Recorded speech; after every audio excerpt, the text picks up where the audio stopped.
السلام علیکم دوستو، میرا نام ہے اسیب شفقت اور آپ دیکھ رہے ہیں ہنسی ٹی وی۔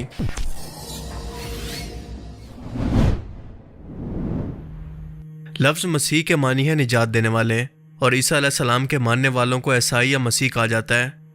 جناب عیسیٰ علیہ السلام اولو العزم پیغمبروں میں سے تھے جنہیں اللہ نے ایک علیحدہ شریعت اور کتاب عطا فرمائی تھی، کیونکہ اللہ کے بھیجے گئے تمام انبیاء کی تعلیمات ہمیشہ پوری دنیا کے لیے نہیں ہوا کرتی تھی، بلکہ ایک خاص قوم، قبیلے یا علاقے کی ہدایت کے لیے ہوا کرتی تھی۔ کیونکہ یہ نبی کے ساتھ ساتھ رسول بھی تھے اور ایک نئی شریعت لے کر آئے تھے، اور اسی لیے قرآن کریم کے اندر انہیں اولو العزم پیغمبروں کے نام سے جانا جاتا ہے۔ حضرت موسیٰ علیہ السلام کے بعد بنی اسرائیل قوم نے جب تورات کے اندر اپنی مرضی کی تعویلات اور آیات کو شامل کیا، اللہ کی شریعت کو پیسوں کے بدلے میں بیچنا شروع کیا، تو ان کی بدعمالیوں کو عیسیٰ علیہ السلام نے ہائی لائٹ کیا، ان لوگوں کو چیلنج کیا، اور آپ پر انجیل اتاری گئی جو کہ دنیا کے تمام انسانوں کے لیے اللہ کی نئی شریعت اور اللہ کا قانون تھا۔ مگر اپنی مذہبی حکمرانی اور رتبے کو جاتا دیکھ کر یہودی قوم نے اس وقت یروشلم پر قابض بت پرست رومی حکومت کو عیسیٰ علیہ السلام کے قتل پر اکسایا کہ یہ شخص جھوٹا اور دجال ہے، اسے سولی پر لٹکا دو۔ مگر اللہ نے معجزاتی طور پر آپ کو زندہ آسمانوں پر اٹھا لیا، اور اس وقت عیسیٰ علیہ السلام کے ماننے والے لوگوں میں تقریباً 72 کے قریب لوگ تھے، جن میں سے 12 حواریوں نے بعد میں کرسچینٹی کی تبلیغ کی، اور ایک ایک کر کے رومن حکومت کے حکمران جب عیسائیت قبول کرنے لگے تو اس مذہب کے ماننے والوں کی تعداد بھی بڑھتی گئی، کیونکہ اس ٹائم کے اندر بادشاہ کا دین ہی رعایا کا دین ہوا کرتا تھا، اور لوگوں کو اپنے مذہب کے چوز کرنے کے معاملے میں کوئی مذہبی آزادی حاصل نہیں تھی۔ 2000 سال پرانی ان تعلیمات کے اندر وقت کے ساتھ ساتھ بہت کچھ بدل چکا ہے، اور اس کا اصل نسخہ آج تک کسی کے پاس موجود نہیں، اور آپسی اختلافات کی وجہ سے کرسچینٹی کے اندر بھی آج چھوٹے بڑے تقریباً 150 کے قریب فرقے بن چکے ہیں، جن میں سے 3 سب سے بڑے اور اہم ہیں۔ ان میں سب سے بڑا اور مین فرقہ کہلاتا ہے کیتھولک چرچ، جس کے اندر اختلافات کی وجہ سے ایک نیا فرقہ بنا جس کا نام رکھا گیا آرتھوڈوکس کرسچنز یا آرتھوڈوکس چرچ۔ مزید ان دونوں کے اختلافات کی وجہ سے تیسرا سب سے بڑا فرقہ وجود کے اندر آیا جس کا نام ہے پروٹیسٹنٹ، یعنی احتجاج کرنے والے۔ عیسائیت کے ان تینوں فرقوں کے عقائد ایک دوسرے سے کیسے مختلف ہیں، ان کا بنیادی فرق کیا ہے، آج کی اس ویڈیو میں ہم اسی بارے میں جاننے والے ہیں۔ تو چلیے شروع کرتے ہیں۔ رومن کیتھولک چرچ عیسائیوں کا سب سے بڑا اور پرانا فرقہ ہے، جس کی بنیاد عیسیٰ علیہ السلام کے حواریوں میں سے ایک سینٹ پیٹر نے رکھی تھی۔ یہ کرسچینٹی کے پہلے پوپ کہلاتے ہیں، جو کہ بالکل عیسیٰ علیہ السلام کی ہی طرح باقی لوگوں کو انجیل مقدس یا کلام مقدس کی تبلیغ کیا کرتے ہیں۔ انہوں نے 25 سال تک کرسچینٹی کی تبلیغ کی، مگر رومن شہنشاہ نیرو کے دور کے اندر مذہبی بدامنی کا الزام لگا کر انہیں سولی پر لٹکا دیا گیا۔ اسپین، فرانس، اٹلی اور ساؤتھ امریکہ کے کچھ ملکوں کے اندر اس فرقے کے ماننے والے لوگوں کی بہت بڑی تعداد موجود ہے۔ اس وقت تک کرسچینٹی کا مطلب بھی اسلام ہی تھا، مگر بعد میں طرح طرح کے عقیدے انجیل مقدس کے اندر خود سے شامل کر کے کرسچینٹی کے بنیادی عقائد کو بدل کر اسے شرک میں بدل دیا گیا۔ 4 صدی میں کیتھولک چرچ کو کنسٹنٹائن بادشاہ نے عیسائیت کو قبول کر کے بہت پھیلایا، اور اس وقت کے اندر روم کا سرکاری مذہب بھی یہی بن گیا۔ آج اس کا مرکز اٹلی کا شہر ویٹیکن سٹی ہے، جہاں پر پوپ پوری دنیا کے کیتھولک چرچ کے ماننے والوں کو احکامات دیتا ہے۔ رومن کیتھولک چرچ لوگوں کو سائنس اور ٹیکنالوجی میں بھی آگے بڑھنے سے روکتا، اور اس کے خلاف جانے پر کئی لوگوں کو رومن کیتھولک چرچ نے موت کی سزا سنا دی، صرف اس لیے کہ وہ ان تعلیمات کو نہیں مانتے تھے جو کہ کرسچینٹی کے اندر موجود ہیں، بلکہ اس سے ہٹ کر سوچتے تھے۔ رسول اللہ صلی اللہ علیہ وآلہ وسلم کی ایک حدیث مبارکہ کا مفہوم ہے کہ ایک بار ایک صحابی نے آپ سے سوال کیا کہ اے اللہ کے رسول، قرآن پاک کی آیات میں سے ایک آیت مجھے بہت کھٹکتی ہے، مجھے اس کا مطلب سمجھ میں نہیں آتا، آپ میری رہنمائی فرمائیں۔ رسول اللہ صلی اللہ علیہ وآلہ وسلم نے فرمایا کہ پوچھو۔ صحابی نے عرض کی کہ اے اللہ کے رسول، قرآن پاک کے اندر لکھا ہے کہ یہود و نصارہ نے اپنے بزرگوں یعنی دین کے ٹھیکیدار عالموں کو اپنا رب مان لیا تھا، مگر ہم نے تو ایسا کچھ نہیں دیکھا، کوئی شخص ان کو اپنا رب نہیں مانتا۔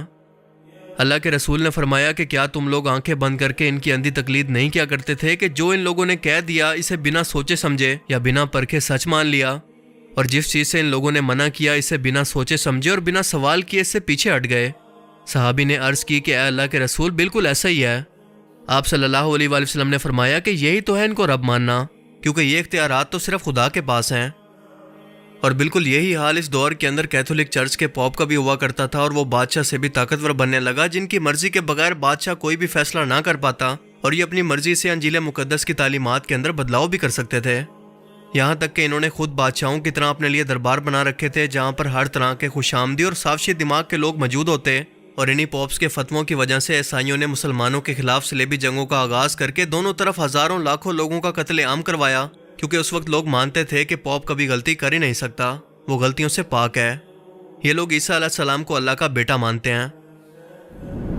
انہی حرکتوں کی وجہ سے عیسائیت کے دوسرے بڑے فرقے آرتھوڈاکس چرچ کی بنیاد ڈلی، جو کہ کیتھولک پوپ کو مانتے ہی نہیں ہیں اور نہ ہی اس کی تعلیمات اور حکم کو تسلیم کرتے ہیں، بلکہ انجیل مقدس کی تعلیمات کو خود پڑھ کر ان پر عمل کرتے ہیں۔ ان کی تعداد زیادہ تر سینٹرل ایشیا کے ملکوں سمیت روس، یونان، جارجیا، سربیا اور یوکرین جیسے ملکوں کے اندر موجود ہے۔ پوپ کی طرح آرتھوڈاکس فرقے کا سربراہ پیٹرکس کہلاتا ہے، جس کا فرق ان کے لباس سے بھی بالکل واضح ہے۔ سلطنت عثمانیہ کے سلطان محمد فاتح نے جب قسطنطنیہ کو فتح کیا تو یہاں پر موجود آرتھوڈاکس فرقہ کئی حصوں کے اندر تقسیم ہو گیا۔ یہ لوگ اپنی عبادتوں کے اندر کافی پریکٹیکل ہوتے ہیں، یہ عبادت بھی کرتے ہیں، روزے بھی رکھتے ہیں اور عیسیٰ علیہ السلام کو خدا اور انسان دونوں ہی تصور کرتے ہیں، جنہیں یہ یشوع کے نام سے پکارتے ہیں۔ رومن کیتھولک گھٹنوں پر بیٹھ کر جبکہ آرتھوڈاکس کھڑے ہو کر عبادت کرتے ہیں۔ 16ویں صدی تک یہ دونوں فرقے کرپشن اور سازشوں کے اندر ڈوب گئے، لوگوں کو جنت اور جہنم کے سرٹیفکیٹ بانٹنے لگے، نئے نئے فتوے دے کر اپنے ہی لوگوں کو جنگوں کے اندر مروا دیتے۔ اسی صورتحال سے تنگ آ کر پھر سے بغاوت شروع ہوئی اور 16ویں صدی کے اندر عیسائیوں کے ایک تیسرے سب سے بڑے فرقے پروٹیسٹنٹ نے جنم لیا، جس کی بنیاد مارٹن لوتھر نام کے ایک جرمن پریسٹ نے رکھی۔ اس شخص نے دین کے ٹھیکیداروں سے عقلی طور پر جب سوال و جواب شروع کیے، ان سے اختلاف کیا تو اسے باغی اور گمراہ کہہ کر قتل کروا دیا گیا، اس کی کتابوں کو جلوا دیا گیا، مگر اس کی موت کے بعد یہ فرقہ بہت تیزی سے پھیلا اور آج امریکہ کی تقریباً آدھی آبادی اسی فرقے سے تعلق رکھتی ہے۔ اس کے علاوہ یورپ میں بھی ان کی بہت زیادہ تعداد موجود ہے۔ کیتھولک اور پروٹیسٹنٹ فرقوں کے درمیان تاریخ کے اندر کئی جنگیں بھی لڑی گئی، جن کے اندر لاکھوں لوگ مارے گئے۔ آبادی کے لحاظ سے یہ عیسائیت کا آج دوسرا سب سے بڑا فرقہ ہے اور یہ دونوں یعنی پروٹیسٹنٹ اور کیتھولک ایک دوسرے کے آج بھی دشمن ہیں، ایک دوسرے کو کافر سمجھتے ہیں۔ اس کے علاوہ کرسچینٹی کے اندر کئی چھوٹے بڑے اور بھی فرقے موجود ہیں جو کہ تعداد کے اندر بہت کم ہیں۔ ان کے ماننے والوں کی تعداد آپ اسکرین پر دیکھ سکتے ہیں۔ جس طرح سے تورات کے اندر ردل بدل کرنے کے بعد دین کو بدلا گیا تو اللہ نے عیسیٰ علیہ السلام کو انجیل دے کر ان لوگوں کی ہدایت کے لیے دنیا میں بھیجا۔ بالکل اسی طرح سے عیسیٰ علیہ السلام پر نازل ہونے والی الہامی کتاب انجیل کے اندر جب ردل بدل کی گئی تو اللہ نے محمد رسول اللہ صلی اللہ علیہ وسلم کو قرآن پاک دے کر پوری دنیا کی ہدایت کے لیے قیامت تک کے انسانوں کو اپنی شریعت اور قانون بھیج دیا، جس کا پیغام بالکل ایک ہی ہے کہ انسانوں کو ڈر سنا کر شرک سے بچانا اور اللہ کا صحیح تعارف کروانا۔ مگر افسوس کہ آج ان کے اندر بھی تقسیم در تقسیم موجود ہے، اور جن لوگوں نے انبیاء کا یہ کام اپنے ذمے لے کر پوری دنیا تک اسلام کے پیغام کو پہنچانا تھا، آج ان لوگوں کو سب سے پہلے اپنے خود کے لوگوں کو رائے راست پر لانے کی ضرورت ہے۔